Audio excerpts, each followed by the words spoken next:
2 Coríntios capítulo 7, versículo 4. Quero que você leia comigo. O tema da mensagem de hoje é This is the Gospel. Isso é o Evangelho. Diga bem forte comigo, isso é o Evangelho. Chacoalha duas pessoas que estão perto de você, diga para ela, isso é o Evangelho.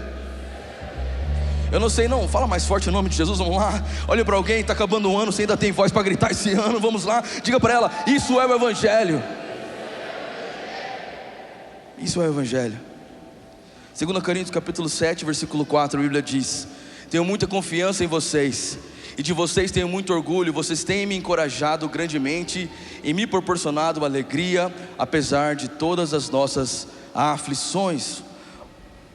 Quando chegarmos à Macedônia, não tivemos nenhum descanso, enfrentamos conflito de todos os lados, com batalhas externas e temores internos. Versículo 7, capítulo 4, versículo 7, por favor. Falei o contrário? Capítulo 4, versículo 7. Eu quero falar sobre você, o que Paulo descreve sobre o Evangelho. Agora nós mesmos somos como vasos frágeis de barro que contém esse grande tesouro. Assim fica evidente que esse grande poder vem de Deus e não de nós. Olha para o seu irmão e fala assim: você não sabia, mas você é um vaso de barro. Eu quero só pede do céu celestial, de aniversário da Sula hoje, especial, para o céu descer nesse lugar. Deixa você, só pede do céu, irmão. Você que vê que esse chapéu maravilhoso hoje nesse culto. Uma glória de Deus nesse lugar, amém? Olha o seu irmão, fala para ele assim: ainda bem que você veio. Versículo 8: de todos os lados somos pressionados por aflições, mas não esmagados. Ficamos perplexos, mas não desesperados. Somos perseguidos, mas não abandonados. Somos derrubados, mas não destruídos. Pelo sofrimento, nosso corpo continua a participar da morte de Jesus, para que a vida de Jesus também se manifeste em nosso corpo. Quem está comigo, diga amém. Eu não sei qual é o evangelho que você ouviu falar, mas eu tenho visto que o mundo tem pregado o evangelho e tem tirado Cristo do evangelho e colocado o cristão. Eu venho aqui lembrar você que o evangelho não é sobre os cristãos, o evangelho é sobre Cristo, é tudo sobre Jesus. Então nós precisamos lembrar que a nossa vida não é sobre nós, nada do que nós fazemos é sobre nós, nada nessa igreja é sobre o pastor, nada nessa igreja é sobre alguém, tudo é sobre Cristo. Está comigo em nome de Jesus? Existem pelo menos 200 pessoas aqui queimando por Jesus para receber algo do trono de Deus essa noite. Sabe, Paulo começa a dizer isso e é muito interessante isso, porque ele fala que nós somos um vaso frágil e há um tesouro em nós. A gente erra em achar que o poder está na gente. O poder não está em nós. Nós somos o instrumento, mas a música tocada é Cristo, não ao contrário. Você está comigo? Então olha para o seu irmão que está perto de você hoje, toca no ombro dele e fala assim: não se orgulhe e nem se ache, porque você é só o instrumento. Nós temos que aprender que a glória que está em nós, ela não pode estacionar em nós, ela precisa ser carregada por nós. Irmão, eu estou pregando uma série de mensagens, eu não sabia que era uma série, mas tornou uma série, sobre águas no deserto, sobre a vida de Moisés. Hoje eu quero encerrar esse ciclo essa noite. Você não faz ideia do que vai acontecer essa noite. Quem está comigo, diga amém. Mas para você entender, existe uma glória de Deus sendo liberada nesses dias. E todas as vezes que eu venho para cá, eu só consigo falar uma coisa para Deus: Senhor, nos mostra a tua glória. Então a primeira coisa que você precisa entender é que a glória de Deus, ela vem sobre a sua vida, não para estacionar em você, mas para que você carregue a glória. Tem muita gente querendo que a glória estacione nela e ela por si só faça as melhores coisas da vida sozinha, achando que ela é a responsável.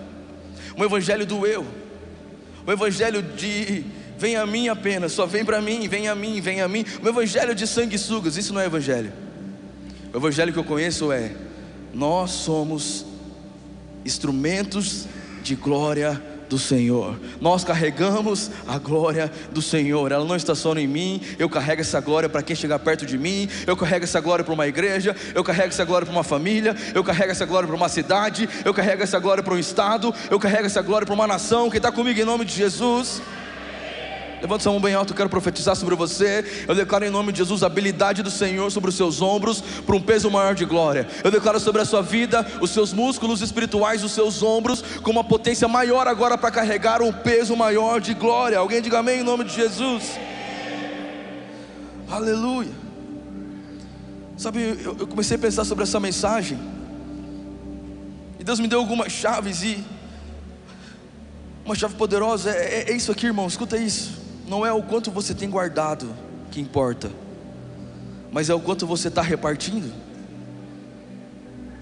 A Raíssa falou sobre legado. A gente não combina a palavra, ela não sabe o que eu vou pregar, mas isso é o Evangelho. Escuta isso, nós temos uma missão. Nós estamos nessa geração, nesse tempo, mas muitas pessoas vieram antes de nós e já morreram. Faz 2000 anos, mais de 2000 anos que o Evangelho é pregado, e agora chegou a nossa vez de guardarmos essa missão, essa palavra. Chegou a nossa vez de pegarmos o Evangelho e replicarmos isso na nossa geração. E aí está a nossa responsabilidade de não destruir, não deturpar o Evangelho. Então entenda, tudo que Deus faz na sua vida, o mais incrível não é o quanto você tem guardado, mas o quanto você tem repartido. Não é o tanto de grana que você tem na conta, mas o quanto de legado que você vai deixar. É o quanto de legado que você está repartindo. Quem está comigo em nome de Jesus? O Vilela falou uma frase, Vilela é um rapper do Brasil, ele falou uma frase muito incrível. Ele disse isso aqui: que o pecado entrou no mundo quando alguém comeu e depois repartiu, mas Jesus restaurou a nossa vida primeiro quando Ele reparte e depois come. Há um poder de Deus quando você entende que toda unção, que toda bênção, que todo milagre que Deus derrama sobre a sua vida é para ser compartilhado. Coloque a mão sobre a sua cabeça e diga assim: em nome de Jesus, todo espírito egoísta sai da minha vida. Diga com fé, irmão, em nome de Jesus. Diga em nome de Jesus, todo espírito egoísta de achar que eu sou dono da glória, saia da minha vida. Escuta isso, nós não somos o dono do avivamento dessa cidade, mas nós fazemos parte disso. Vou dizer mais uma vez, vou pedir para que as pessoas se movimentem menos hoje, essa noite, amém? Amém, em nome de Jesus. Quem está lá atrás, só quem está servindo, por favor. Quem não está servindo, vem para as cadeiras. É uma noite profética de Deus, há uma glória do Senhor aqui, em nome de Jesus. Então escute isso, nós não somos os donos do avivamento, mas nós estamos fazendo parte. Nós queremos fazer parte disso. Quem quer fazer parte, diga amém. E esse avivamento vem pela glória do Senhor. E há um segredo nessa passagem que a gente leu. Nós começamos cantando: pressionados, mas não desanimados, perplexos, mas não desesperados. Porque isso faz parte do Evangelho. Esse é o Evangelho que eu conheço. É um Evangelho de homens e mulheres de Deus posicionadas. Então a palavra vai dizer no versículo 8 e 9: primeiro, nós podemos ser o quê? Pressionados. Você vai ser pressionado, você vai lidar com a pressão. O Evangelho não te livra disso, irmão. Você sabe muito bem, então pessoas aqui estão enfrentando pressões fortíssimas, emocionais, no trabalho, financeiras. O problema é que você tem que parar de olhar para a pressão, porque a pressão está te consumindo, e lembrar que apesar da pressão, você não vai ser morto pela pressão, nem esmagado. Você não vai ser esmagado, irmão. Eu amo quando pressionam a gente, porque quanto mais pressiona, mais consegue tirar de nós o nosso melhor. Quanto mais pressão, mais a gente consegue exalar o que a gente tem de melhor em nós. Pressionado sim, esmagado não. Pressionado sim, esmagado não. Alguém diga amém em nome de Jesus. Perplexo sim, eu fui tentar entender o que é perplexo. É perplexamente perplexo entender o que é perplexo, não é verdade? Mas estar perplexo é você estar sem palavras para algo. Coisas que acontecem na nossa vida, coisas que acontecem no mundo, ao nosso redor, que a gente precisa falar assim: meu Deus, eu não consigo nem me mexer em relação a essa notícia. Mas é o que a Bíblia diz: perplexos, mas não desesperado. Levante sua mão, eu quero orar para você. Eu declaro em nome de Jesus que o desespero acaba agora. Alguém recebe esse nome de Jesus? Declaro que nenhuma situação vai colocar você em desespero mais. Eu declaro sobre você: você vai ter a habilidade do Espírito, você vai ter fruto do Espírito para saber conduzir, porque o Evangelho te coloca numa posição onde mesmo perplexo você não fica desesperado. Alguém celebra em nome de Jesus? perseguidos, mas não abandonados. Porque o evangelho que eu conheço, o evangelho é um evangelho de perseguição. Escuta isso, sabe qual é o momento que mais a igreja cresceu na história? No momento de perseguição. Eu não sei o que acontece. Eu não quero que a nossa igreja Vitória, tem alguém da igreja Vitória aqui, em nome de Jesus? Seja uma igreja em que as pessoas não falem nada de nós, não taquem pedra em nós. Eu gosto de ver o que as pessoas estão falando mal do pastor, da pastora, de você, dos LED, da parede preta. Eu falei, ano que vem eu vou botar tudo de branco. Essa é a igreja branca. Mas há uma palavra de Deus sobre nós, porque quanto mais perseguidos, mais cresce. Há crescimento da perseguição, sabe por quê? Porque nós não estamos sozinhos. Perseguidos, mas não abandonados. Jesus foi para o céu e deixou para nós uma grande responsabilidade, mas Ele também nos deu uma palavra: vocês não estarão sozinhos. Eu estarei com você todos os dias da sua vida, todos os dias da vida de vocês. Eu vou para o Pai preparar um lugar e depois eu voltarei para levá-los para lá. Vocês não estarão órfãos. Eu deixarei com vocês o Espírito Santo, que conduzirá vocês, que caminhará com vocês, que ensinará vocês, que vai consolar vocês. E o Espírito Santo é a glória de Deus. Diga isso em nome de Jesus. O Espírito Santo é a glória de Deus. E a Bíblia vai dizer também: derrubados, mas não destruídos. O problema da gente cair não é cair em si, mas é ficar lá. Por isso que a Bíblia fala assim: olha, você que está em pé, cuide para que você não caia. A Bíblia nos dá vários versículos de alerta para a gente não cair, irmão. Mas tem hora que a gente cai, mas tem hora que a gente é derrubado, é diferente. Tem caminho que você entrou por você mesmo e você cai. Vai ser lugar que você foi derrubado. E a Bíblia está dizendo sobre ser derrubado. Nós podemos ser derrubados, mas nós não seremos destruídos. Nós nos tornaremos mais fortes. Alguém recebe em nome de Jesus? Essa é a palavra de Deus para você nesse fim de ano. É a palavra que você vai caminhar em 2025. É a palavra de Deus para a sua família. Talvez derrubar o seu casamento, talvez derrubar a sua vida financeira, talvez derrubar o seu chamado, a sua expectativa no Senhor. Mas eu profetizo sobre você: você não será destruído. Você se levanta mais forte, melhor, com mais fé, com mais ousadia, com uma glória nova, com um perfume novo, com uma adoração nova, uma canção nova. Eu declaro sobre você: podem tentar parar a sua voz, mas não podem calar o seu coração. Eu declaro sobre você: podem manchar o seu nome, mas não podem manchar o nome de Jesus. Eu declaro sobre você a glória da segunda casa, agora alcançando o seu coração. Alguém recebe em nome de Jesus? Aleluia, aleluia. Versículo 17. Versículo 17, a Bíblia diz assim, capítulo 4: pois essas aflições pequenas e momentâneas que agora enfrentamos produzem para nós uma glória que pesa mais que todas as angústias e durará para sempre. Coloca a mão no seu coração e profetiza sobre você.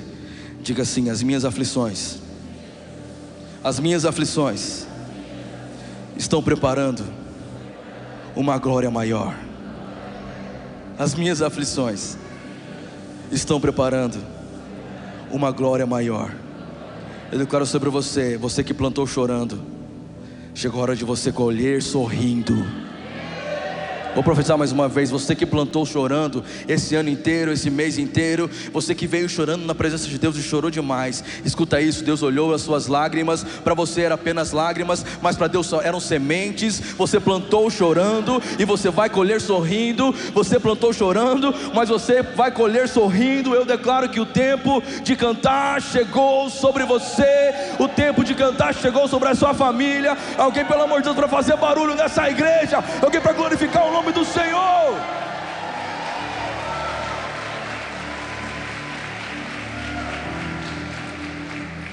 Mas a pregação começa agora, evangelista Guina. Foi só a introdução. Porque nós lemos 2 Coríntios capítulo 4. E enquanto eu estava lendo essa mensagem, eu falei: Deus, ok, mas o que isso tem a ver com tudo que eu estou pregando? Deus me ensina. E Deus me disse: volte um capítulo. E eu voltei para o capítulo anterior, e a Bíblia fala algo interessante. Eu quero que você abra comigo 2 Coríntios capítulo 3, versículo 13. Rapidinho, abre comigo, você vai ver algo interessante do Senhor para nossas vidas hoje. Quantos estão prontos para uma glória maior? Digam amém. Se eu pudesse dar um nome para esse culto, eu daria Santa Ceia da Glória. Aleluia. Não somos como Moisés, que cobriu o rosto com um véu, para que os israelitas não vissem a glória, embora ela já estivesse se desvanecendo. Eu já vou chamar, vem Mila, vem Sula, vem Murilo, vem Amândio. Nós vamos levantar uma adoração profética agora, porque a glória de Deus vai descer sobre a sua vida. Escute isso em nome de Jesus, não se perca, não se distraia. Nós olhamos sobre a história de Moisés. Eu falei muitas coisas sobre Moisés para você nesses dias. Nos cultos passados você pode assistir e reassistir, porque Deus vai falar com você. Assista um depois do outro, amém? Mas a Bíblia diz que Moisés, ele era alguém que enxergou a face de Deus. Moisés é alguém que pediu para Deus: me mostra a sua glória. E a palavra diz que quando Moisés subia ao monte, quando ele descia do monte, o rosto dele brilhava. Mas sabe o que Moisés fazia? Alguém tem um lenço? Pano? Alguma coisa? Alguém tem um TNT? Pode ser um TNT. A Bíblia diz que quando Moisés descia do monte, o rosto dele brilhava. Então o brilho do rosto de Moisés era encoberto por um véu. Moisés pegava um véu e cobria o seu rosto, para que ninguém visse a glória de Deus. Olha isso, irmão. A Bíblia está falando isso. E ela fala que embora esse brilho estava acabando, embora esse brilho estava se perdendo, mesmo assim Moisés ficava com o seu rosto coberto. E a Bíblia vai dizer, Paulo nos ensina que nós não somos como Moisés. Nós não somos como Moisés. Toca o nome de alguém e fala assim: você não é como Moisés, você precisa ser como Jesus. E a pergunta que eu te faço: quem foi maior, Moisés ou Jesus? Não precisa nem te responder, obrigado, linda. Mas a Bíblia diz que Moisés caminhava, eu não sei se era preto, algo meio macabro, eu imagino, se fosse preto. Mas ele descia do monte, ele descia com um véu sobre o seu rosto. Apenas um homem que via a glória de Deus. O povo inteiro não conseguia ver a glória de Deus. Apenas um homem que podia ver a face de Deus, que podia ver a glória de Deus. Embora esse brilho ia se perdendo com o tempo, mesmo assim Moisés estava com um véu sobre o seu rosto. E a Bíblia vai dizer que o povo mesmo assim se perdia. O povo mesmo assim se perdia. E por quê? Porque se você tiver lei, se você tiver na lei, mas não tiver na glória, não adianta nada. Sabe por que tem muita gente que ainda não consegue firmar os seus passos em Jesus? Porque ainda não teve um encontro com a glória do Senhor. Porque quando você encontra a glória do Senhor, ela te transforma. Sabe como você vence a inconstância? Pela glória do Senhor. Sabe como você é curado na sua saúde? Pela glória do Senhor. Sabe como você se torna mais apaixonado por Jesus? Pela glória do Senhor. Tem alguém aqui em cima nesse altar? Algum tangedor? Sabe quando você é transformado por Jesus? Quando você tem um encontro com a glória do Senhor. Evangelho não é o que eu posso fazer, o que eu devo fazer. Evangelho é assim: eu posso isso, posso aquilo, posso isso, posso tatuagem, posso usar calça, posso depilar, posso deixar barba, posso usar brinco. Evangelho não é isso, irmão. Evangelho é você encontrar com a glória de Deus, a glória que vem do céu para a sua vida, a glória que te transforma, a glória que muda o seu DNA, a glória que transforma a sua história para sempre. Isso é Evangelho. Não é um livro de regras, mas é um Deus que derramou a sua graça através de uma glória, que é uma presença que vem sobre nós, que chacoalha o nosso espírito, que põe fogo nos nossos olhos e corações. É uma presença de Deus que fala para mim e para você: não importa o seu passado, não importa os seus erros, eu posso fazer uma nova história hoje. Aleluia! Isso é o Evangelho. Isso é o Evangelho. Isso é o Evangelho. Versículo 16. Versículo 16 da Bíblia diz: Contudo, sempre que alguém se volta para o Senhor, o véu é removido. Quantas pessoas estão dentro da igreja, mas não conseguem ver a glória de Deus, porque ainda estão com seus véis sobre os seus rostos. Isso não é evangelho. Isso não é evangelho. Vai fazendo junto, tá? Pode fazendo junto. Não precisa falar não, deixa Deus usar vocês. Vamos lá, gente. Vamos subir o nível dessa adoração nessa igreja em nome de Jesus. Eu declaro ousadia do Senhor sobre cada um aqui nesse altar.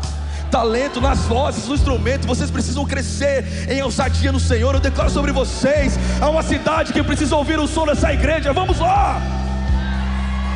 Chacoalha alguém perto de você e fala assim: essa é a noite que Deus te tira dessa cadeira, para você ir para o pé do trono do Senhor. Chacoalha essa pessoa e diga assim: evangelho não é para te deixar confortável, é para confrontar o seu espírito e levar seus olhos de volta para Deus. Aleluia, em nome de Jesus. Alguém celebre o Senhor aqui nesse lugar.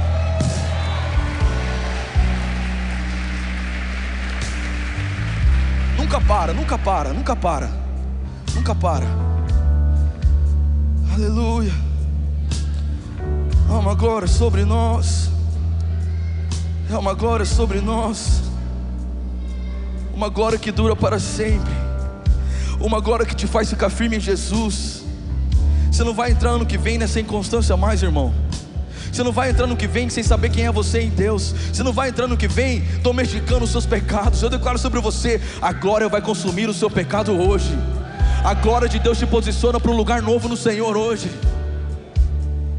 E aí vem um versículo muito conhecido, versículo 17, que a gente fala sem saber o contexto. Pois se o Senhor é Espírito, pois se o Senhor é Espírito, e aonde o Espírito do Senhor há liberdade. A gente fala isso sempre: onde o Espírito de Deus está, há. Mais forte, há. Mas a gente pensa que é isso: o culto está aqui, então eu posso balançar minha mão. Onde o Espírito de Deus está, então quer dizer que eu posso gritar glória a Deus. Não é isso, irmão. O Espírito de Deus significa a glória de Deus. E aonde ela é revelada, você se torna livre. Livre, sabe o que significa isso? Livre do pecado, livre da inconstância, livre da murmuração. Você se torna livre do seu fracasso, livre dos seus traumas. A glória de Deus é o remédio que pode curar você. A glória de Deus é o remédio que transforma uma pessoa natural em pessoas sobrenaturais. A glória de Deus é o que faz dias normais se tornarem sobrenaturais. Vou dizer mais uma vez: a glória de Deus é o que faz um domingo de dezembro normal se transformar um domingo da glória de Deus sendo derramada.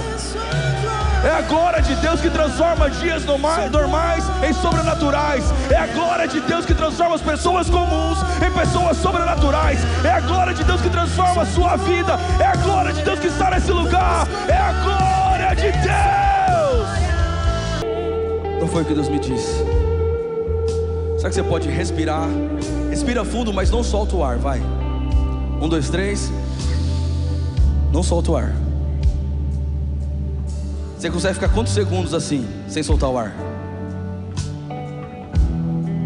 Faz sentido você poder respirar, mas não liberar o ar? Você vai viver? Claro que não, você morre. Esse é o exercício para quem ama a glória do Senhor: ver e refletir. Ver e refletir. Porque quando você vê, Deus entra no seu espírito e transforma tudo dentro de você. Quando você vê, é você respirando o ar que vem do fôlego de Deus. E então você vê, e depois você reflete. É isso que a Bíblia diz.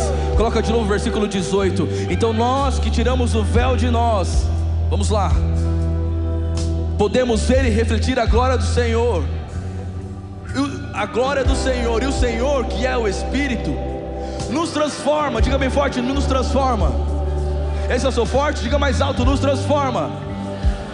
Nos transforma gradativamente a imagem gloriosa de Jesus. O que Deus me disse, falou assim: filho, Eu sei que você desejou ser como Moisés, talvez esse ano de 2024. Mas chegou o tempo de você ser igual a mim. Chegou o tempo de nós sermos reflexos da imagem de Cristo. Chegou o tempo da gente viver Cristo, irmão. Cristo nos nossos relacionamentos, Cristo em todos os lugares. E é por isso que Deus vai prosperar o seu caminho. É por isso que Deus vai abençoar você, porque nós refletiremos a imagem grandiosa de Jesus Cristo. Levante sua mão e diga assim: isso é o Evangelho. Isso é o Evangelho. Se eu puder definir para você o que é Evangelho, eu te falaria isso: ver e refletir a glória de Deus. Ver e refletir a glória de Deus. Eu quero orar por você.